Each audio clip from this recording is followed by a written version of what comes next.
Are you still pressing Enter key over and over to insert new page in your Word document? Do this instead.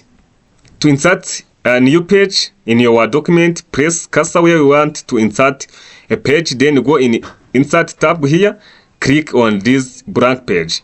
Once you click on it, automatically our new page will be inserted here. Do you see? This one with page 1. This is the first trick. The second one, you may use shortcut. To insert new page in your Word document using shortcut, press Ctrl plus Enter key. Do you see also we inserted a new page with page number 2 in our Word document just in 1 second. So this is how you can insert new page in your Word document in just few seconds.